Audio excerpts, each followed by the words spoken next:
नमस्ते। आज हम एक बहुत ही दिलचस्प जगह की बात करने वाले हैं, उड़ीसा का जगन्नाथपुरी मंदिर।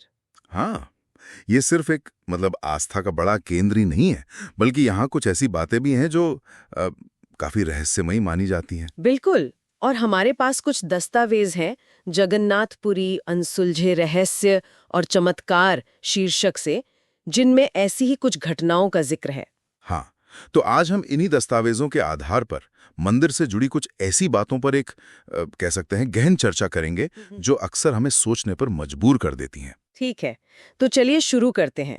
सबसे पहले वो मंदिर के शिखर पर जो ध्वजा है, उसके बारे में क्या खास बात है? सुना है रोज बदली जाती है। हाँ, रोज बदली जाती है, पर खास बात यह है, जैसा कि दस्तावेज दावा करते हैं, कि ये ध्वजा हमेशा हवा के विपरीत दिशा में लहराती है। हवा के विपरीत? मतलब अगर हवा पूरब से चल रही है तो ध्वजा पश्चिम की ओर लहराएगी। बिल्कुल, जैसे कोई अनदेखी शक्ति उसे खींच रही हो। सामान्य भौतिक नियमों के हिसाब से तो ये नहीं होना चाहिए। ये तो वाकई अजीब है। दस्तावेज इसे क्या कहते हैं? कोई कोई कारण? कारण के तौर पर इसे सीधे सीधे भगवान की लीला या इच्छा बताया गया है।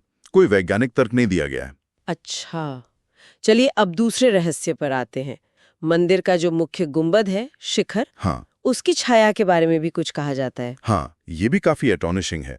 दस्तावेजों के अनुसार उस मुख्य शिखर की छाया दिन में किसी भी समय जमीन पर पड़ती ही नहीं है। कभी नहीं?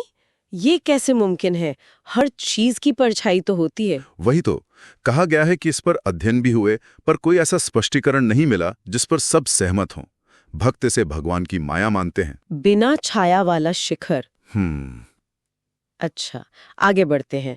महाप्रसाद की बात करते हैं। रोज हजारों लाखों लोग आते हैं। हाँ, और ये पहलू भी बहुत खास है। बताया जाता है कि चाहे कितने भी श्रद्धालु आ जाएं, प्रसाद कभी कम नहीं पड़ता। मतलब संख्या चाहे हजारों में हो या लाखों में। जी, और जो प्रसाद बनता है वो मिट्टी के बर्तनों में लकड़ी के चूल्हे पर पकता है, और वो कभी कम नहीं होता। और शायद व्यर्थ भी नहीं जाता, है ना? बिल्कुल, दस्तावेज कहते हैं कि जितना बनता है पूरा का पूरा बढ़ जाता है। इसे भगवान की कृपा का साक्षात प्रमाण मानते हैं। इस प्रसाद को पकाने के तरीके में भी कुछ खास है, रसोई में। हाँ, यहीं एक और चमत्कार जुड़ा है। प्रसाद पकाने के लिए 7 मिट्टी के बर्तन एक दूसरे के ऊपर रखे जाते हैं, और आग जलती है सबसे नीचे। तो फिर तो सबसे नीचे वाला बर्तन पहले गर्म होना चाहिए और उसका खाना पहले पकना चाहिए। हाँ, सामान्य तर्क तो यही कहता है, लेकिन यहाँ इन दस्तावेजों के मुताबिक प्रक्रिया बिल्कुल उल्टी है। उल्टी कैसे?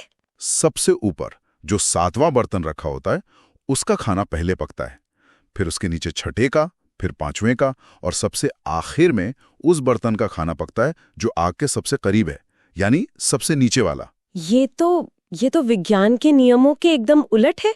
ऊष्मा तो नीचे से ऊपर जाती है। सही कहा। इसीलिए इसे भी एक चमत्कार ही माना जाता है। दस्तावेजों में कोई और व्याख्या नहीं दी गई है। अच्छा, और वो जो सुदर्शन चक्र लगा है शिखर पर, उसके बारे में क्या बताया गया है? उसके बारे में कहा गया है कि आप मंदिर परिसर में कहीं से भी उसे देखें, वो हमेशा आपको बिल्कुल सामने से ही दिखेगा। उसका किनारा या साइड नहीं दिखेगा, बल्कि वो सीधा आपकी तरफ मुड़ा हुआ लगेगा। हर दिशा से? हाँ, हर दिशा से। और एक मान्यता ये भी है कि मंदिर के अंदर जो गरुड़ स्तंभ है, शायद उसका कोई चुंबकीय प्रभाव है जो इसमें मदद करता है। इसे भी दिव्यता से ही जोड़ा गया है। और एक आखिरी बात, शायद हवा के रुख से जुड़ी है।